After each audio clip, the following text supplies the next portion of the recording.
আমি একটা উর্দু বই দেখছি, ওই যে পিছে উর্দু বই একটা, বিড়ালের মতো বাঁচতে চাই না, সিংহের মতো বাঁচতে চাই। মানুষ আশরাফুল মাখলুকাত আল্লাহ বানাইছে, আমরা সিংহ বিড়াল হয়ে যাচ্ছি। 16 বছর জিয়া পরিবারের থেকে মুক্ত করতে শেখ হাসিনা হেলিকপ্টার দিয়ে পালিয়েছে, সাতরায় পালাবে মাননীয় স্পিকার বলে কি? জিয়া পরিবার মানে বাংলাদেশের গণতন্ত্র। তুম হামসে মোহাব্বত করো, হাম বেওয়াফা নেহি করেঙ্গে। না না মানে বলি উর্দুতে বললাম যাতে বুঝতে সুবিধা হয়। উর্দু বই দেখছি একটা, আমি একটা উর্দু বই দেখছি, ওই যে পিছে উর্দু বই একটা।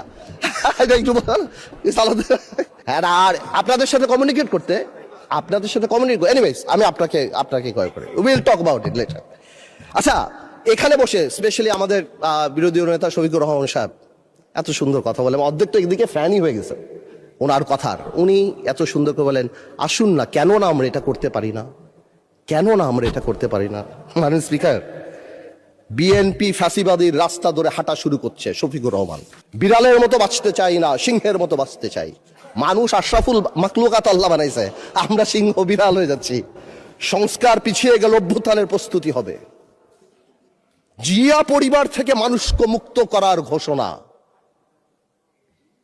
16 বছর জিয়া পরিবারের থেকে মুক্ত করতে শেখ হাসিনা হেলিকপ্টার দিয়ে পালিয়েছে, সাতরায় পালাবে মাননীয় স্পিকার বলে কি?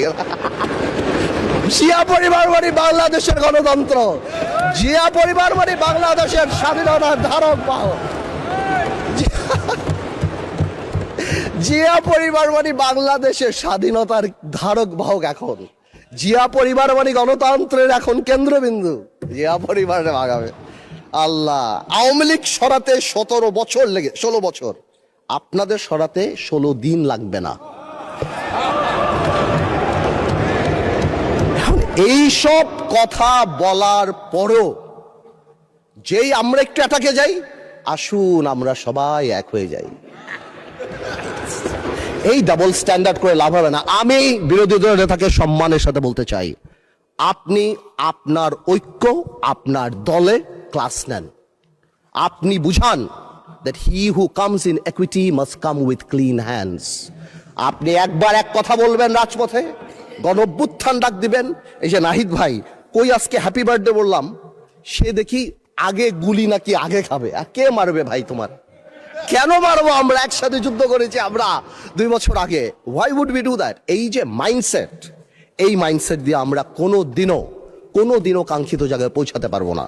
একটু আগে সালাউদ্দিন ভাই তাকে একটু আগে আমাদের মাননীয় আমার তো ভয় লাগে ওনারে, একটু আগে আমাদের স্বরাষ্ট্রমন্ত্রী সাহেব উনি বলে গেল জাতি বিভক্ত করা যাবে না।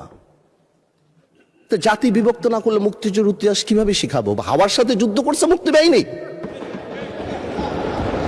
জাতি বিভক্ত করা যাবে না, বাংলাদেশকে হিন্দু মুসলমানে ভাগ করা যাবে না। ভবিষ্যৎ হোক নিরাপদ, বিনিয়োগ হোক বিশ্বস্ত, আর আমার পছন্দ সল্ট বে। ওয়েলকাম টু সল্ট বে। আমেরিকা রাশিয়া ভাগ করা যাবে না, কিন্তু মুক্তিযুদ্ধের ইতিহাস যখন বলতে হবে তখন আমি কার সাথে? আমি হাওয়ার সাথে যুদ্ধ করছি, আমরা রাজাকারের সাথে যুদ্ধ করছি, এবং তাই আমরা এখানে আসছি। আল্লাহ, আজকে তো শেষ। এইবার বলতে চাই, এই তো অনেক কথাটা তো বললাম, আমি মনে করি এখন আমরা এটাকে চেঞ্জ করবো কিভাবে? How Time is extended for another 8 minutes for you. আমি আর আপনি কলিগ মাননীয় স্পিকার, একসাথে পড়াইছি, একসাথে কত কফি খাওয়াইছি আপনারে, এই জন্যই তো 8 মিনিট দিলাম extra. Anyways, thank you, much obliged. First, we need to change the political culture. We have seen that our honorable Prime Minister started that. Political gesture change করতে হবে। আপনাদের বাড়ি গিয়েছেন, আপনারাও করেছেন, নাহিদ সাহেবের বাড়ি গিয়েছেন। এটা রুট লেভেলে নিয়ে যেতে হবে। আমাদের গ্রামাঞ্চলে যেখানেই আমরা যাই সেখানে এই পলিটিক্যাল কালচার নিয়ে যেতে হবে। Second, foundation of politics. জেনারেশনকে আমরা যে যার মতো ইতিহাস শিখিয়েছি, এই একটা জায়গায় আমাদের আসতে হবে। আমাদের সরোয়ার্দী সাহেব থেকে আরম্ভ করে, ভাসানী সাহেব থেকে আরম্ভ করে, শেরেবাংলা একে ফুলজক সাহেব থেকে আরম্ভ করে, বীর শ্রেষ্ঠ যেটা আমরা অলরেডি দেখতে পাচ্ছি, and thanks to the prime minister, because আমরা সব জায়গায় দেখতে পাচ্ছি, এই রেকগনিশনগুলি জেনুইনলি সামনের দিকে নিয়ে যেতে হবে। আনফর্চুনেটলি আজকে আমরা আমাদের ইয়াং জেনারেশনরা আপনি জিজ্ঞেস করেন কয়জন 7টা বীরশ্রেষ্ঠর নাম জানে, অথচ অনেক আনইম্পর্টেন্ট লোকদের নাম জানে, অনেক আনইম্পর্টেন্ট সেলিব্রিটিদের নাম জানে। তাদেরকে রিয়েলাইজ করতে হবে এই সব লোকেরা সেলিব্রিটি না, দেশের জন্য যারা জীবন দিয়েছে they are the true celebrity of the country. এবং ফাউন্ডেশন অফ পলিটিক্স মানে যখন আমরা 71 নিয়ে কথা বলবো, এটা তো খুবই ইম্পর্টেন্ট, যেটা আমি কারেক্টলি বললাম যে 71-এর ইতিহাস যেমন জানতে হবে এবং 71-কে জেনারেলাইজ করা যাবে না। Of course we respect 1947, of course we respect 1952, but 1971 is different. 52 আমাদের অর্জন, 71 আমাদের অর্জন, আমাদের আবেগ, আমাদের গৌরব, আমাদের অস্তিত্ব।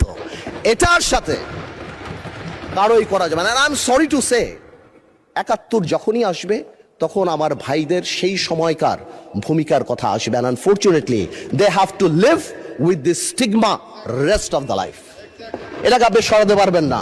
এটা মনে আছে আমার, বেসি হ্যাডক নামে কি একজন ছিল আপনার, উনি 1936-এ মনে হয় চার্চিলকে বলেছিল, চার্চিল একটু ড্রাঙ্ক ছিল আর কি, বলেছিল ইউ আর ড্রাঙ্ক পার্লামেন্টে।